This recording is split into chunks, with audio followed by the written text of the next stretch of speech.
Are estate agents too dependent on RightMove to be successful? Today, I'm joined by controversial Northern estate agent James White from Huddersfield area, Holmfirth, the posh bit. Well, between the two.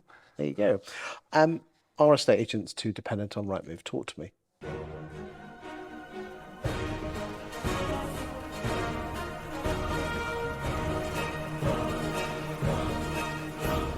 I think a lot of estate agents have to be dependent on RightMove nowadays. Why?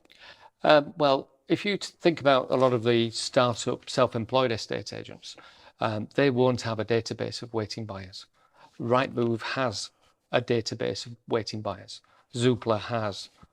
Can we call it an old-fashioned mailing list where Yes. buyers and Yeah, because no one puts themselves on mailing lists anymore, do they? well, no, it's up to the estate agent to persuade the client to register with them. Register the client, nurture them, look after them, try and win the business. Hold on a second. No, I thought you're supposed to put them on the system, and if they don't ring back after 2 nanoseconds, you archive them.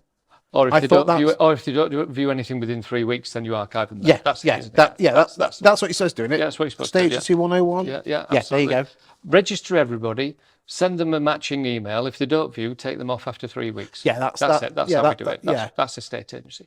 So, but joking aside, the fact that the portals have a database of waiting buyers makes the agents reliant on the portals. So yes, estate agents require the services of a good portal.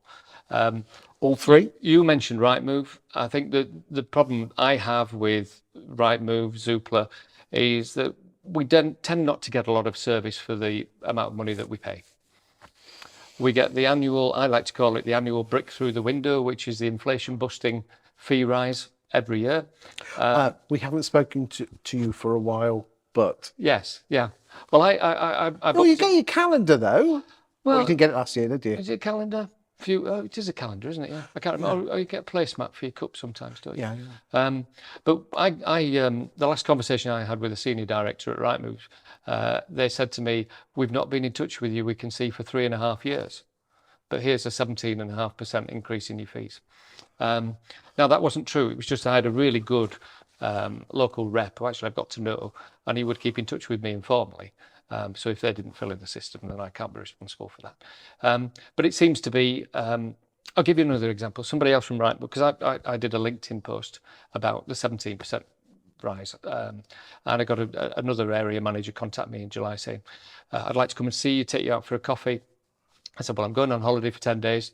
Great, I'll be back on the 23rd. I'll be in touch with you as soon as you get back." It's now the 21st of August? Not had that call. And these are people that you're not spending £1,000 a year with. You're spending £15,000 to £20,000 a year for a single office. They should be providing a better service. That's really my beef. More Costa coffees and sticky buns. Yeah, just a little bit of loveliness, Chris. Why not? That's my issue with RightMove, is that I personally think they're good value for money for what they offer. But I just think if you're being shafted, at least have it with a smile on your face and stick your butt in your hand. The smiling assassin. But they're not even smiling, Chris. Because I do think they are good value for money. I'd like to offer an opinion on that. The better value for money, the further down the country you go, and the higher the agency fees are in the south, in proportion to the value of the houses. So if your average fee, and I speak to agents in the south, their average fee is £5,000, £6,000, £7,000, because the value of the houses are so much higher down there. Do you think? I mean, let's be honest. The We all agents in know. the north are not getting the same value for money. So, do you think that there is locationism with RightMove fees then? I mean, there's obviously one with the size of the agency. I mean, the corporates are getting it dirt cheap. We all know that. Oh yeah, the corporates are getting it dirt cheap. Even the self-employed agents who are starting out now, who are only paying £150, £200 a month to the likes of EXP, for example, other self-employed models Are available. they're getting access to RightMove for a fraction of what the independent one office estate agent is having to pay. No, that's not fair. It isn't fair at all. But life isn't fair. Well, life's not fair. So we can grumble about it. We know it's not fair. It's going on.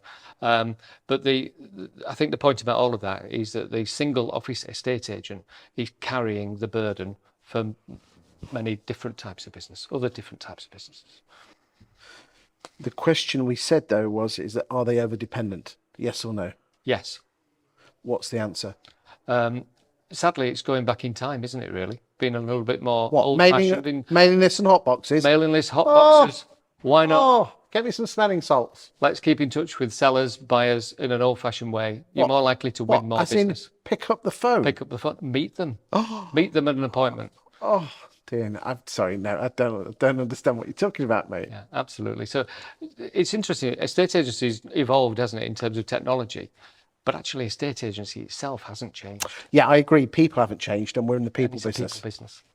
Thank you for your insight today.